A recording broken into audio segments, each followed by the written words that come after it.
Hello everyone. Burning of biomass releases which of the following gases? So biomass andre ಏನು? Trees, plants ಅಥವಾ leftover litter ಯಾವುದೇ ಆಗಿರಬಹುದು biomass.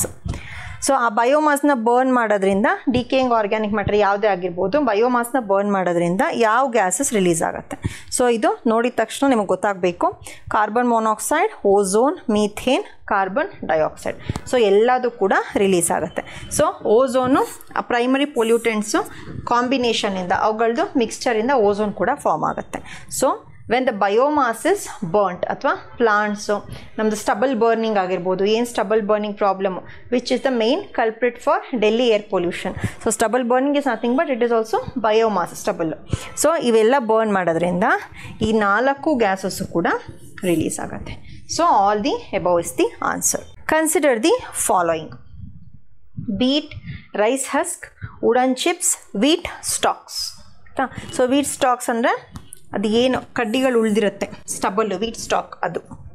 Wooden chips, rice husk ಆ ಹೊಟ್ಟು ಬರುತ್ತಲ್ಲ rice husk ಅದು paddy ಹೊಟ್ಟು, ಮತ್ತು beet. So biofuels can be manufactured from which of the following? So biofuels it is a very important topic both for prelims as well as mains. So ಬಯೋಫ್ಯೂಯಲ್ಸಲ್ಲಿ ಏನು ಇವಾಗ 2 generation biofuels ನಾವು produce ಮಾಡ್ತಾ ಇದ್ದೀವಿ. So 3rd generation 4th ಜನರೇಷನ್ವರೆಗೂ so research ನಡೀತಾ ಇದೆ technology ಡೆವಲಪ್ಮೆಂಟಿಗೆ. So biofuels is a very important topic. So ಇದರಲ್ಲಿ ಪ್ರತಿಯೊಂದು ಏನೇನು ಯಾವ್ಯಾವ ಜನ್ರೇಷನಲ್ಲಿ ಯಾವ್ಯಾವ ರೀತಿಯಲ್ಲಿ ಬಯೋಫ್ಯೂಯಲ್ಸ್ನ ಪ್ರೊಡ್ಯೂಸ್ ಮಾಡ್ತಾರೆ ಅನ್ನೋದ್ರಿಂದ ಹಿಡಿದು ಸೊ 2G ಎಥನಾಲ್ ಪ್ಲಾಂಟ್ಸ್ ಎಲ್ಲೆಲ್ಲಿದೆ ಇಂಡಿಯಾದಲ್ಲಿ ಅದರಿಂದ ಕೂಡ ನೀವು ತಿಳ್ಕೊಂಡಿರಬೇಕು. ಸೊ ಪ್ರಿಲಿಮ್ಸ್ಗೂ ಇಂಪಾರ್ಟೆಂಟು, ಮೇನ್ಸ್ಗೂ ಇಂಪಾರ್ಟೆಂಟು. ಸೊ ಬಯೋಫ್ಯೂಯಲ್ಸ್ನ ಪ್ರೊಡ್ಯೂಸ್ ಮಾಡೋದಕ್ಕೆ ಇದೆಲ್ಲದುವೆ ದೇ ಆರ್ ವೇಸ್ಟ್ ಅಲ್ವಾ? So all are waste. So all this though they are derived from food sources, they are waste products. So ಅದನ್ನು ಎಲ್ಲದನ್ನು ಕೂಡ they will be used for the manufacturing of biofuels. So national biofuel policy ಕೂಡ ನೀವು ನೋಡ್ಕೊಬೇಕು. National Biofuel Policy 2018. Okay, so all 4 are used for manufacturing of biofuels. The RED and RED plus mechanisms developed by UNFCCC, okay, refer to. So RED and RED plus mechanisms: reduction of emissions from deforestation and land degradation. So that is RED and RED plus mechanisms. So adu enakke andre to reduce the usage of ozone depleting substance, to reduce the greenhouse gases in the atmosphere, conservation and sustainable management of forests, control and reduction of the vehicular emission. So reduction of emissions from deforestation and land degradation.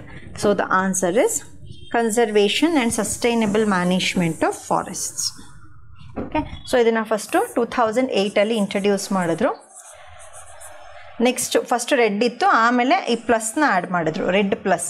So plus ಅಂದರೆ ಏನು? ಇವಾಗ poorer countries, so poorer ಕಂಟ್ರೀಸ್ನಲ್ಲಿ forest people if they reduce deforestation mainly because of shifting cultivation slash and burn agriculture follow ಮಾಡ್ತಾರಲ್ಲ, so ಅದಕ್ಕೆ ಏನು ಮಾಡ್ತಾರೆ ಅವಾಗ deforestation ಆಗುತ್ತೆ. ಸೊ ಫಾರೆಸ್ಟ್ನೆಲ್ಲ ಕಡಿದು ಹಾಳು ಮಾಡ್ತಾರೆ. ಸೊ ಅದನ್ನು ಕಮ್ಮಿ ಮಾಡೋದಕ್ಕೋಸ್ಕರ ಅದನ್ನು ಕಮ್ಮಿ ಯಾರು ಮಾಡಬೇಕು? ಫಾರೆಸ್ಟ್ ಪೀಪಲ್ ಮಾಡಬೇಕು. ಸೊ ಫಾರೆಸ್ಟ್ ಪೀಪಲ್ಲು ಈ ಶಿಫ್ಟಿಂಗ್ ಕಲ್ಟಿವೇಷನ್ ಪ್ರಾಕ್ಟೀಸ್ನ ಬಿಟ್ಟರೆ ಏನಾಗುತ್ತೆ? ಸೊ ಅದು ಫಾರೆಸ್ಟು ಹಾಗೆ ಕನ್ಸರ್ವ್ ಆಗುತ್ತೆ. ಸೊ ಅವಾಗ ಏನಾಗುತ್ತೆ? ಅವ್ರು ಫೈನಾನ್ಷಿಯಲ್ ಇನ್ಸೆಂಟಿವ್ಸ್ನ ಕೊಡ್ತಾರೆ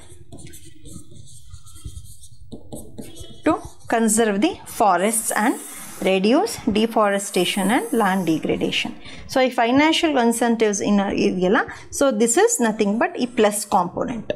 ಓಕೆ, ಸೊ ಮುಂಚೆ ಸ್ಟಾರ್ಟಿಂಗಲ್ಲಿ ಬರೀ ರೆಡ್ ಇತ್ತು 2008, ಆಮೇಲೆ ಈ ಪ್ಲಸ್ನ ಇಂಟ್ರೊಡ್ಯೂಸ್ ಮಾಡಿದ್ರೆ, ಪ್ಲಸ್ ಅಂದರೆ ಏನು? Financial incentives will be given to the indigenous people in order to conserve the forest. Okay, so they deal with conservation and sustainable management of forest. Concretization due to urbanization is a major emerging problem causing which of the following environmental problems? Concretization ಅಂದರೆ ಈಗ concrete ಕಾಡು ಅಂತಾರಲ್ಲ, ಎಲ್ಲ apartments buildings ಏನು ventilation ಇಲ್ದಲ್ಲೇ ಇರೋದು. So urbanisation ಜಾಸ್ತಿ ಆಗ್ತಾ buildings ನಮ್ಮದು ಜಾಸ್ತಿ ಆಗ್ತಾ ಇದೆ. ಸೊ ಇದರಿಂದ ಏನೇನು ಎನ್ವಿರಾನ್ಮೆಂಟಲ್ ಪ್ರಾಬ್ಲಮ್ಸ್ ಆಗ್ತದೆ. It reduces the surface albedo, urban heat island effect, radioactive pollution, emission of carbon dioxide. So emission of carbon dioxide ಹೌದು. ರೇಡಿಯೋ ಆ್ಯಕ್ಟಿವ್ ಪೊಲ್ಯೂಷನ್ ಅಂದರೆ ನಾನು ಇಂಡೋರ್ ಏರ್ ಪೊಲ್ಯೂಷನ್ ಒಂದು ಕ್ವಶನ್ ಬಂದಾಗ ಹೇಳಿದ್ದೆ. Radon gas, it is a radioactive gas, it will be naturally present in the soil. So ಯಾವಾಗ ventilation ಅನ್ನೋದು ಕಡಿಮೆ ಆಗುತ್ತೋ ಈ ರೆಡಾನ್ ಗ್ಯಾಸು ಸಾಯಿಲಿಂದ ಏನು ಉತ್ಪತ್ತಿ ಆಗುತ್ತೆ ಅದು ಮನೆ ಒಳಗಡೆ ಅಥವಾ 4 ಗೋಡೆ ಮಧ್ಯದಲ್ಲೇ ಉಳ್ಕೊಳ್ಳುತ್ತೆ. ಸೊ ಅದರಿಂದ ಇಂಡೋರ್ ಏರ್ ಪೊಲ್ಯೂಷನ್ ಆಗುತ್ತೆ. Okay, so radon gas it is radioactive in nature. Next urban heat island effect. Urban heat island effect ಅಂದರೆ ಏನು? ಇವಾಗ ಎಲ್ಲ ಬಿಲ್ಡಿಂಗ್ಸು ಫುಲ್ಲು ಒತ್ತೊತ್ತಾಗಿ ಕಟ್ಟಿರ್ತಾರೆ. ಸೊ ವೆಂಟಿಲೇಷನ್ ಪ್ರಾಬ್ಲಮ್ ಇರುತ್ತೆ, ಎಲ್ಲವೇ ನೀಟಾಗಿ ಸನ್ಲೈಟ್ ಪೆನಿಟ್ರೇಟ್ ಆಗ್ತಿರಲ್ಲ. ಜೊತೆಗೆ ಟಾಲ್ ಬಿಲ್ಡಿಂಗ್ಸ್ ಇರುತ್ತೆ ಆ್ಯಂಡ್ ಏನು ವೆಂಟಿಲೇಷನ್ ಇಲ್ದಲೇ ಹೋದಾಗ ಏನು ಲೈಟ್ ಬರುತ್ತೆ ಆ ಲೈಟನ್ನ ರಿಫ್ಲೆಕ್ಟ್ ಮಾಡುವಂಥ ಕೆಪಾಸಿಟಿನ ಬಿಲ್ಡಿಂಗ್ಸು ಕಳ್ಕೊಂಡಿರ್ತವೆ. ಸೊ ಡಾರ್ಕ್ ಪೇಂಟ್ಸ್ ಯೂಸ್ ಮಾಡ್ತಾರೆ rather then using light colour white shade paints. Dark colour ಪೇಂಟ್ಸ್ನ ಯೂಸ್ ಮಾಡಿದಾಗ ಏನಾಗುತ್ತೆ, they absorb the sunlight. So it reduces the surface albedo. Albedo ಅಂದರೆ ಏನು? The capacity of a material to reflect the sunlight, that is albedo. So ಅದು ಕಾಂಕ್ರಿಟೈಸೇಷನಿಂದ ಏನಾಗುತ್ತೆ, ಒತ್ತೊತ್ತಾಗಿ buildings ಇರೋದ್ರಿಂದ ಸೊ ಸನ್ಲೈಟ್ನ ರಿಫ್ಲೆಕ್ಟ್ ಮಾಡುವಂಥ ಶಕ್ತಿ ದಟ್ ಇಸ್ ಆಲ್ಬಿಡೋನ ಕಳ್ಕೊಳ್ತವೆ. ಪ್ಲಸ್ ಅರ್ಬನ್ ಹೀಟ್ ಐಲ್ಯಾಂಡ್ ಆಗುತ್ತೆ. ಸೊ ಯಾವಾಗ ಇದಾಗುತ್ತೆ, ಸೊ ಬಿಲ್ಡಿಂಗ್ ಮಟೀರಿಯಲ್ಸ್ ಎಲ್ಲ ಲೈಟ್ನ ಅಬ್ಸಾರ್ಬ್ ಮಾಡ್ಕೊಂಡಾಗ ಏನಾಗುತ್ತೆ, ಹೀಟ್ ಜಾಸ್ತಿ ಆಗುತ್ತೆ. ಸೊ ಆ ಫೆನಾಮಿನನ್ಗೆ ಏನಂತಾರೆ, ಅರ್ಬನ್ ಹೀಟ್ ಐಲ್ಯಾಂಡ್ ಎಫೆಕ್ಟ್ ಅಂತಾರೆ. ಸೊ ಹೀಟು ಆಚೆ ಹೋಗಲ್ಲ, ಸೊ ಅದೇ ಪ್ರದೇಶದಲ್ಲಿ ಹಾಗೆ ಉಳ್ಕೊಳ್ಳುತ್ತೆ. So that is urban heat island effect. So urban heat island effect mainly occurs due to reduction in the surface ಆಲ್ಬಿಡೋ.